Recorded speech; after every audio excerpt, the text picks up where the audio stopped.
யாரா நீங்க அப்படின்னு கேள்வி கேட்டோம்னா டிசைனா பதில் சொல்றானுங்க. Hello brainless. இப்போ நம்ம சாப்டர் 2 இரண்டாம் இறைவனுக்குள்ள வந்துட்டோம். இறைவன் 1 ஒரு வாட்டி ரீகால் பண்ணிருங்க. மறக்காம ரீபோஸ்ட்ங்கிற ஒரு விஷயத்தை தட்டி விட்டுருங்க. இறைவன் 1க்கான ஈக்குவேஷன், அதாவது universal equation, energy plus matter plus space plus time plus law of nature. இதுல நீங்க யாருன்னு கேட்டா எல்லாரும் ஆளாளுக்கு ஒரு பதில் சொல்றாங்க. இப்போ முத்துராமலிங்க ஐயா வந்து கேக்குறாரு, உயிர்னா என்ன, அது எங்க இருக்குன்னு உங்களுக்கு தெரியுமா, அது உங்க அறிவியலால சொல்ல முடியுமான்னு கேட்கும்போது அதை வந்து மிஸ்டர் ஜிகே வந்து எக்ஸ்பிளைன் பண்றாரு. இது வந்து ஒரு இயக்கம் அப்படின்னு சொல்லி. நான் என்ன கேட்கிறேன், வெப்ப இயக்கவியலின் படி ஒரு வெப்பநிலைக்கு கெல்வின், டிகிரி செல்சியஸ், ஃபாரன்ஹீட்னு இவ்வளவு யூனிட் இருக்கு அப்படிங்கிற பட்சத்தில் அளக்கிறதுக்கு மீட்டர் இருக்குங்கிற பட்சத்தில் நீ ஒரு உயிர் ஒன்னு அளக்கிறதுக்கு 1 மீட்டருமே இல்லைங்கிறது இப்போ இது வரைக்கும் எந்த ஒரு எவிடன்ஸும் கொடுக்காததுக்கு சமம் தானே. ஏன்னா ஒரு டிகிரி செல்சியஸுக்கு டெஃபினேஷன் இருக்கு, ஈக்குவேஷன் இருக்கு, யூனிட் இருக்கு, வேல்யூ இருக்கு, அளக்கிறதுக்கு மீட்டர் இருக்கு. இதெல்லாம் இருக்கும்போது நான் யாருன்னு கேட்டா உயிர், அப்படின்னா என்னன்னு கேட்டா ஒரு இயக்கம். அதுக்கு யூனிட், வேல்யூ, ஈக்குவேஷன் எதுவுமே இல்ல சயின்டிபிக்கா. அப்ப நான் இருக்கேங்கிறதுக்கு எவிடன்ஸே இல்ல. ஒரு சில பேர் வந்து நம்ம மேட்டர்ஸ் வா, நம்ம வந்து உடம்பு, தண்ணி, காத்து, மண்ணு இதால நம்ம ஆயிருக்கும். அதுக்கப்புறம் திரும்ப இது வந்து மறுபடியும் அங்கேயே போய் சமாதி அடைய போகுது. திரும்ப தண்ணிலையும் காத்துலையும் மண்ணிலையும் கரைய போறோம். மறுபடியும் பயோஸ்பியர்ல சுத்தி வர போறோம். இதுவே நான் வந்து ஃபர்ஸ்ட் போட்ட வீடியோல சொல்லிருப்பேன், எங்க இருந்து வரல, எங்கேயும் போல, இங்கே தான் இருக்கும் அப்படின்னு சொல்லிருப்பேன். அது வந்து முதல் இறைவன் கான்செப்ட். செகண்ட் இறைவன் அப்படின்னு சொல்ல போற இந்த பாயிண்ட்ல வந்து என்ன அப்படின்னா அந்த கான்செப்ட் வராது. இந்த பிக் பாஸ்க்குள்ள போயிட்டு வந்து இந்த டைரக்டர்லாம் வந்து போயிட்டு எலிமினேட் ஆனதுக்கு அப்புறம் சொல்றாரு, தான் ஒரு ஸ்பேஸ்,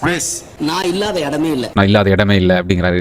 சம்டைம்ஸ் நீ யோசிச்சு பாருங்களேன், நம்ம ஒரு டைமா இருந்தா நம்ம ஒரு நேரத்துல பிறக்கிறோம், ஒரு நேரத்துல சாவுறோம். இந்த டைம் லைன் மட்டும் தான் நம்ம அப்படிங்கிற மாதிரி இருந்தா எப்படி இருக்கும்? இப்ப தேனோஸ் என்ன சொல்றான்னு கேளுங்களேன். சொல்ல போனா அந்த விதியை நான் தான் புரிஞ்சுப்பேன். இப்படி ஆளாளுக்கு ஒன்று நம்ம நினைச்சிக்கிட்டே இருக்கோம்ல. உண்மையிலேயே நம்ம யாரு? 1900 சம்திங்ல தான் நான் பிறக்கிறேன், 2000 சம்திங்ல சாக போறேன், இல்ல ஒரு சில பேர் 2000 பிறக்கிறீங்க, 2000 சாக போறீங்க. அப்போ ஒரு டைம் லைனுக்குள்ள இறைவன் 1 பொறுத்த வரைக்கும் அதுக்கு முன்னாடி நீங்க 0, அதுக்கப்புறம் 1, மறுபடியும் செத்ததுக்கு அப்புறம் 0. ஆனா இந்த இரண்டாம் இறைவன் கான்செப்ட் பொறுத்த வரைக்கும் அதுக்கு முன்னாடி நீங்க இருக்கீங்க, அதுக்கப்புறமும் நீங்க இருக்கீங்க, பிறப்புக்கு முன்னாடியும் பிறப்புக்கு அப்புறமும். இதுல பல மறுபிறவிகள் எடுக்கிறதுக்கும் பாசிபிலிட்டிஸ் இருக்கு. சரி, சும்மா அப்சர்வ் பண்ணி பார்த்தோம்னா நான் எத்தனை இருக்கேன், நான் எத்தனை இருக்கேன் அப்படின்னு கேட்டா நான் ஒண்ணே இருக்கேன். எத்தனை இடத்துல இருக்கேன் லொகேஷன் அப்படின்னு பார்த்தாலும் ஒரே ஒரு லொகேஷன்ல தான் இருக்கேன். எத்தனை டைம் லைன்ல இருக்கேன்னு கேட்டா பிரசன்ட்ல மட்டும் தான் இருக்கேன். சரி, எனக்கு ஏதாவது உருவம் இருக்கான்னு கேட்டா ஒருத்தன் உருவம்லாம் கிடையாதுங்கிறான், ஒருத்தன் ஒரு உருவம் இருக்கு அப்படிங்கிறான், இன்னொருத்தன் உருவங்கள் வந்து மாறிக்கிட்டே இருக்கும் அப்படின்றான், இன்னொருத்தன் வந்து எல்லை இல்லாத உருவம் ஒன்று இருக்கு, அடியும் இல்ல முடியும் இல்ல அப்படின்னு சொல்லி கதையை முடிக்கிறானுங்க. இதுல எனக்கு ரொம்ப பிடிச்சது இந்த அடியும் இல்ல முடியும் இல்லைங்கிறது தான். இதை தான் நான் வந்து அடுத்தடுத்த தியரிஸ்ல வந்து எடுத்து வைக்க போறேன். நான் யாருன்னு கேட்டா இந்த அடியும் இல்ல முடியும் இல்ல ஒண்ணுதான் அப்படிங்கிற மாதிரி கணக்கு முடிக்க போறோம். இந்த கேள்வி மறுபடியும் கேட்கப்பட்டிருக்கு, நீங்க யாரு அப்படிங்கிறது. இதை உங்க ஃப்ரெண்ட்ஸுக்கு அனுப்பி விட்டு இதை பத்தி கொஞ்சம் டிஸ்கஸ் பண்ணுங்க. அடுத்தடுத்த வீடியோல நம்ம பார்ப்போம்.